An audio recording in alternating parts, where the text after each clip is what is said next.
नमस्कार मंडळी, आजच्या या नवीन व्हिडिओमध्ये मी तुम्हा सर्वांचं सहर्ष स्वागत करतो। मित्रांनो, दिवाळीला आता बरोबर 7 दिवस राहिलेले आहेत। तर आम्ही दिवाळी करता आमच्या गावी आता आम्ही निघालेलो आहोत आणि गावी कसं आता पाऊस पण पडतो आहे, थंडी पण पडते आणि सकाळचं धुकं पण भरपूर पडतो, असं गावचं आता वातावरण झालेलं आहे।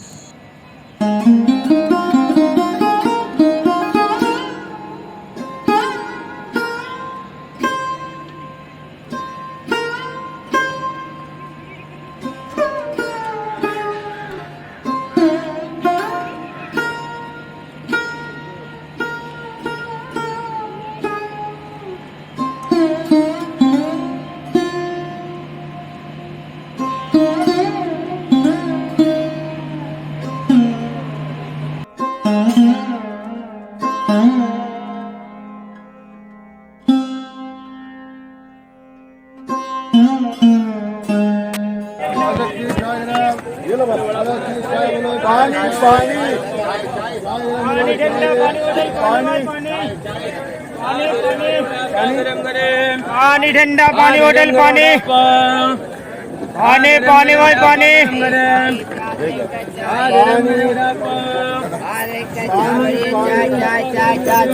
चाय गरम चाय चाय चाय चाय चाय चाय पानी पानी गरम गरम हाँ गरम गरम उड़ा पाव गरम नाश्ता पानी पानी पानी वाटर पानी पानी ठंडा सादा पानी पानी पानी बॉटल पानी पानी पानी बॉटल ठंडा सादा पानी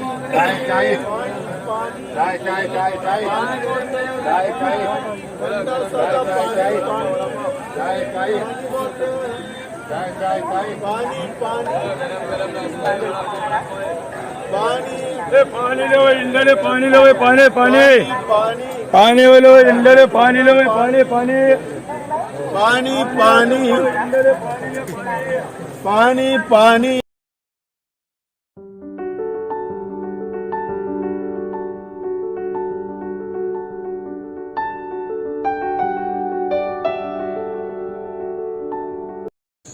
आता मी कणकवली रेल्वे स्टेशनला उतरलो आहोत आणि आपण पाहतात मुंबईतली बघा पुष्कळ लोक दिवाळी करता कोकणात गावी येतात आणि आता आपण पाहत असाल की ट्रेनला वर्षाच्या 12 महिने अशी कायमचीच गर्दी असते, म्हणजे सणच पाहिजे असं काय नाही, प्रत्येक दिवशी ह्या ट्रेन अशा भरून मुंबईतून कोकणात येतात।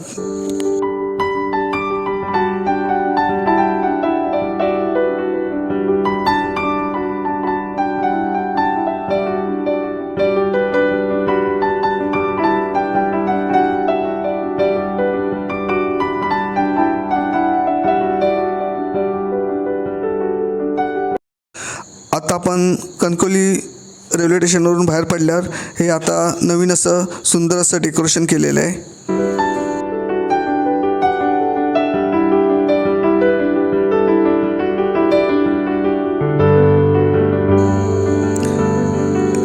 हे बघा, हे 2 कुत्रे एकमेकाबरोबर खेळत आहेत आणि बाजूला जो रेडा आहे तो ते आवडीने पाहत आहे।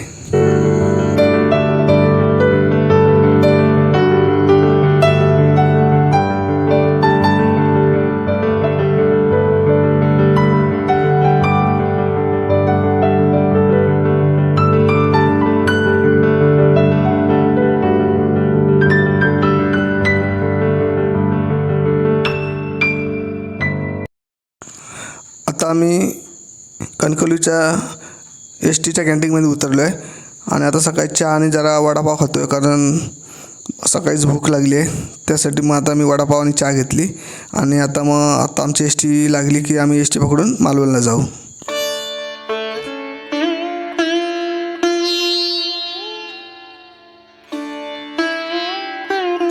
आता मी कणकवली आचरामार्गे मालवण ST पकडली आणि आता 1 तासात आम्ही आमच्या गावी मालवणला पोहोचू।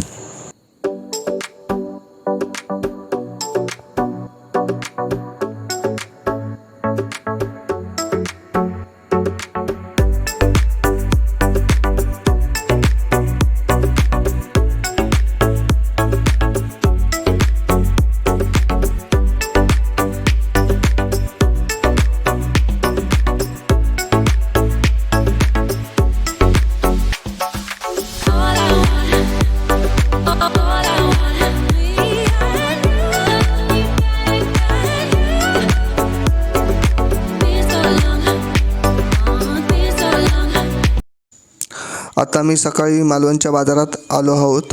आता आम्हाला कंदील घ्यायचे आहेत, रांगोळी घ्यायची आहे, त्यासाठी आम्ही आता बाजारात आलो आहोत. हे बघा बाजारात किती बघा सुंदर सुंदर असे कंदील केलेले आहेत आणि दिसायला किती सुंदर वाटतात बघा कंदील. आणि पण आता या कंदीलची प्राईस 350-400 रुपये अशी आता या मालवणच्या बाजारात आहे.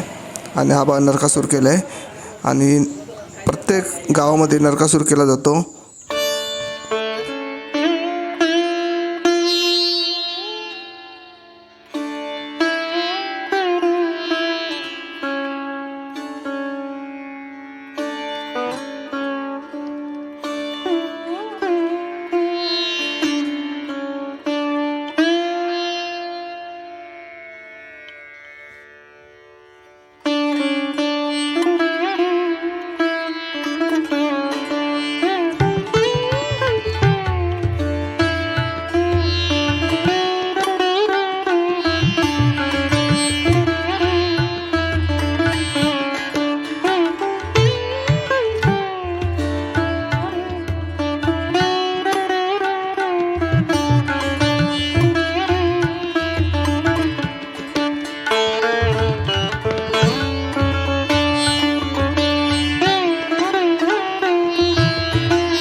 कोकणात दिवाळीला पहिला मान या पोह्यांचा असतो, कारण पहिल्या दिवशी हे पोहे गुळामध्ये मिक्स करून खाल्ले जातात.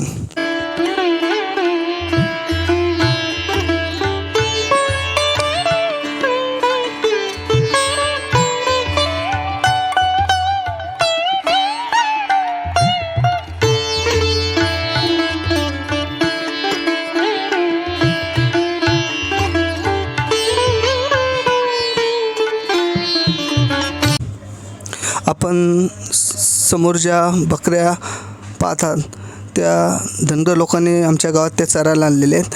आणि हे जे धनगर लोक असतात ते प्रत्येक गावात अशा आपल्या बकरे आणि ह्या बकऱ्या असतात त्या घेऊन येतात आणि मग या बकऱ्या जे माळरानावर गवत वाढलेलं असतं ते खातात आणि आपलं पोट भरतात.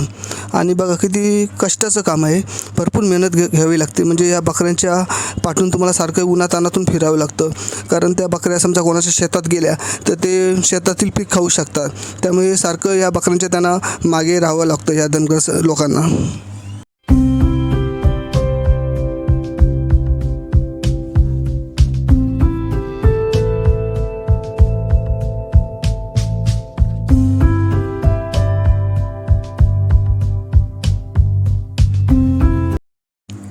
जसं बघा गाईचं शेण असतं तशा या बकऱ्यांच्या लेंड्या असतात आणि ह्या लेंड्याचा उपयोग शेतीमध्ये केला जातो.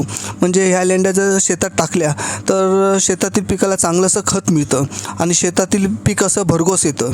त्यामुळे ह्या लेंड्याचा वापर शेतासाठी खूप केला जातो. तर कधीकधी लोक काय करतात, ह्या जे धनगर असतात त्यांना सांगतात की तुमच्या शेळ्या आहेत त्या आमच्या शेतात बांधून ठेवा, त्याचे तुम्हाला आम्ही काय ते पैसे देऊ. आणि मग हे धनगर असतात ते ह्या शेळ्या असतात त्या ज्या लोकांनी सांगितलं असतं त्या लोकांच्या शेतामध्ये बांधून ठेवतात आणि मग ह्या शेळ्या आपल्या लेंड्या त्या शेतात टाकतात आणि मग त्या लेंड्यांपासून शेताला एक असं चांगलं खत मिळतं.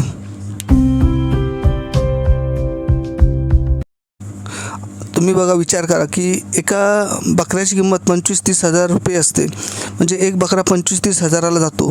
आता ह्या धनगरांकडे शेळ्या आणि बकरे पकडून 70-75 आहेत. म्हणजे विचार करा एका जर बकऱ्याची किंमत 25,000 असेल तर ह्या धनगरांना या बकऱ्यापासून किती उत्पन्न मिळतं. मेहनत आहे पण त्याचा फायदा पण तसा आहे. आणि आपल्या कोकणात हा असा व्यवसाय आपली कोकणी लोक करायला बघत नाही, कारण त्या बकऱ्यांच्या पाठीने फिरायचं उन्हातान्हात फिरायचं हे आपल्या कोकणी माणसाला जमत नाही. कोकणी माणूस आता कसा हापूस आंब्याच्या मागे पडले, पण हापूस आंब्याला आता काय किंमत राहिलेली नाही, कारण हापूस आंब्याला जसा केमिकलचा वापर केला जातो. त्यामुळे आता म्हणजे जे आंबे विकत घेणारे असतात ते आता हापूस आंब्याकडे दुर्लक्ष करतात. त्यामुळे कोकणी माणसाने ह्या बकरी आणि शेळी पालन या व्यवसायाकडे वळलं पाहिजे. ही आमच्या गावातली गावहोळी. इथे होळीचा कार्यक्रम मोठ्या उत्साहात साजरा केला जातो.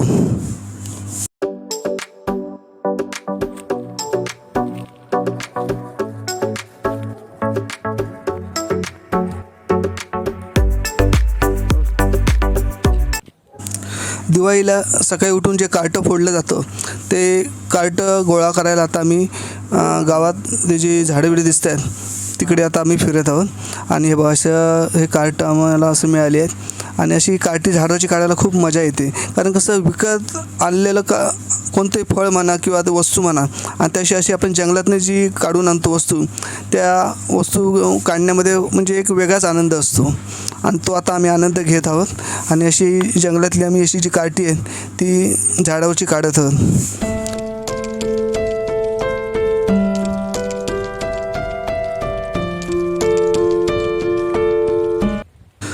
तुम्हाला एक दिवाळीचं वैशिष्ट्य सांगतो. जेव्हा धनत्रयोदशी असते बघा, त्या दिवशी तुम्हाला घरात जर पाल दिसली तर ती शुभ समजली जाते, कारण धनत्रयोदशी तुम्हाला पाल ही घरात कधीच दिसणार नाही. आणि ज्याला दिसते तो खरोखर भाग्यवान असतो. कारण तुम्हाला जसा अनुभव घ्यायचा असेल बघा, ज्या दिवशी धनत्रयोदशी असते त्या दिवशी तुम्हाला पाल दिसते का बघा, कारण तुम्हाला पाल दिसणारच नाही. तुम्हाला बाकीच्या दिवशी दिसते पाल, असे भिंतीवर फिरताना कुठे अशी दिसणार, किंवा असे कपाटावर पाल अशी दिसते, पण धनत्रयोदशी तुम्हाला कधीच पाल दिसणार नाही. आणि ज्याला दिसते तर तो भाग्यवान असतो.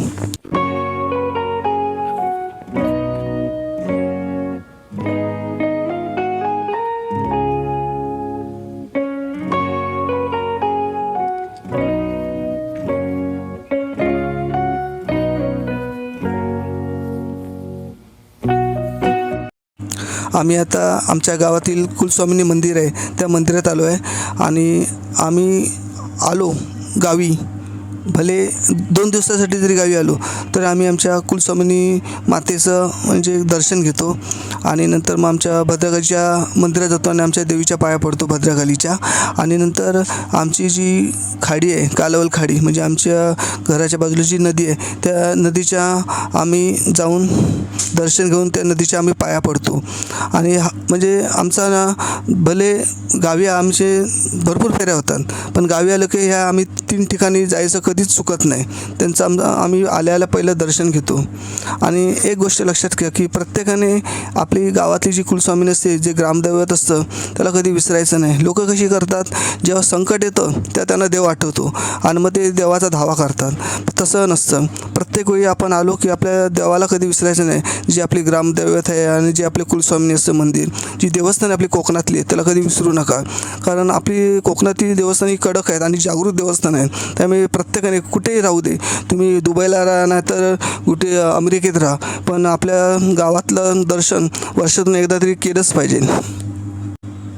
कधी बघा काही लोकांची अशी कामं अडली जातात, त्यांना अशी मध्ये आडकाठी येते आणि कधी होणारं काम त्यांचं होत नसतं. तर त्याचं कारण हे असतं की ते आपल्या देवाला विसरलेले असतात. त्यामुळे प्रत्येकाने एक लक्षात ठेवा की आपल्या देवाला कधी विसरू नका. नुसतं पैशाच्या मागे लागू नका, आपल्या देवासाठी पण जरा वेळ काढा. पैसा किती पण तुम्ही कमवा, माणसाला पैसा कमीच पडतो. नुसता पैसा कमवून चालत नाही, तर परमेश्वराचे आशीर्वाद पण आपल्या पाठीशी असावे लागतात आणि ते कधी ना कधी ते उपयोगाला पडत असतात. आणि एक गोष्ट लक्षात ठेवा, तुम्ही जर परमेश्वरासाठी वेळ काढत असाल तर परमेश्वर पण तुमच्यासाठी वेळ काढतो. आणि तुम्हाला जर परमेश्वरासाठी वेळ मिळत नसेल आणि तुम्हाला वेळ काढता येत नसेल तर परमेश्वर पण तुमच्यासाठी कधी वेळ काढणार नाही. म्हणजे जेव्हा तुमच्याला संकट येतं तेव्हा तो तुमच्यासाठी कधीच धावून येणार नाही. मग तुम्ही परमेश्वराचा किती पण धावा करा, पण त्याचा काहीच उपयोग नसतो.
आता मला पुन्हा कार्टी दिसली, ती आता आम्ही गोळा करत आहोत.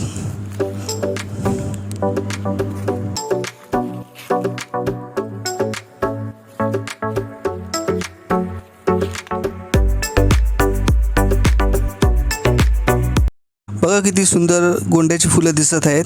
ही फुलं आमच्या भद्रकाली मातेच्या मंदिराच्या मागच्या साईडला आहेत आणि ती बघा एक चाळी सगळी फुलं आहेत ती अशी फुललेली आहेत. किती सुंदर दिसत आहेत बघा फुलं.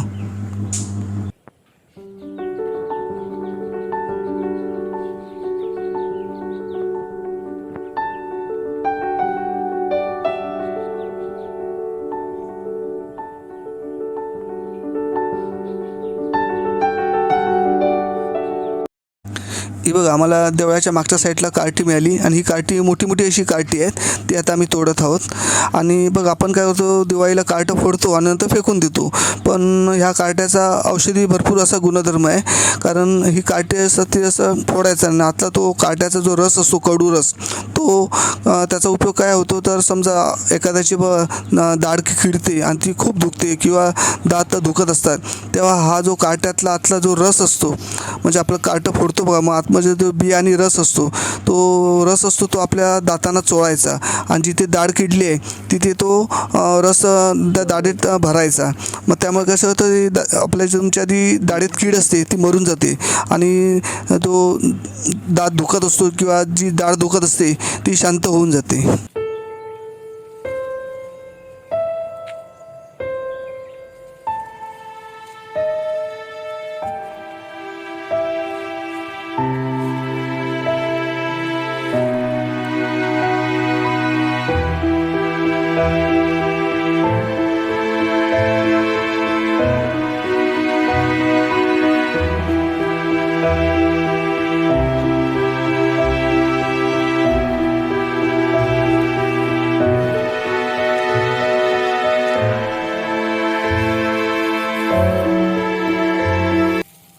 आता तुम्ही म्हणाल की एवढी कार्टी काय विकायला घेऊन जायची आहेत काय, तर विकायला नाही घेऊन जायचे, तर आपले मुंबईचे जे शेजारी असतात त्यांना देण्यासाठी ही बाकीची कार्टी आम्ही काढत आहोत.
बघा शेतातला भात कापून झालेला आहे, तो सुकावा म्हणून तो असा कापून असा जमिनीवर पेरून ठेवलेला आहे.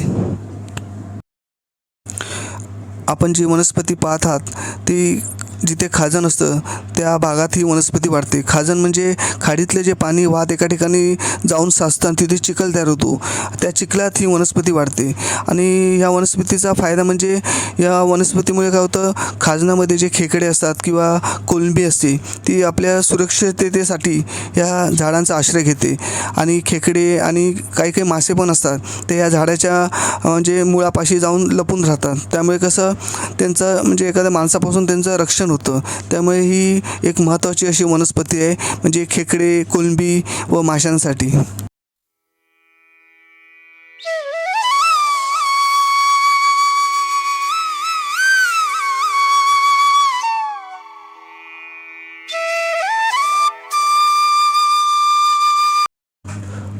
मालवणवरनं आम्ही हा कंदील विकत आणला, तो आता आम्ही आमच्या गावच्या घरात लावत आहोत.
आता ही आमची मांजर आहे, तिला भूक लागली आणि तिला काय फक्त मासे पाहिजे.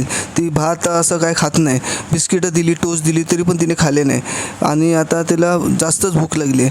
त्यामुळे आता ते रांगोळी काढतो आणि ती मध्ये मध्ये येऊन ते सांगते की मला भूक लागली भूक लागली. पण आता आम्ही पण काय करू शकत नाही, कारण कसं आम्ही कालच मालवणवरनं बाजारात गेलो होतो आणि मुंबईवरनं आम्ही कालच आलो. पण आता हिला आता मासे कुठून आणणार. पण ही दुसरं पण काय खात नाही. पण ते आम्हाला पण कसं जरा वाईट वाटतं आहे. पण करणार तरी आम्ही काय.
चॅनलला नवीन असाल तर चॅनलला सबस्क्राईब करायला विसरू नका. बाजूची जी बेल आयकॉन असेल त्या नक्कीच दाबा. आपले नवीन व्हिडिओ बघायला मिळेल. थँक्यू.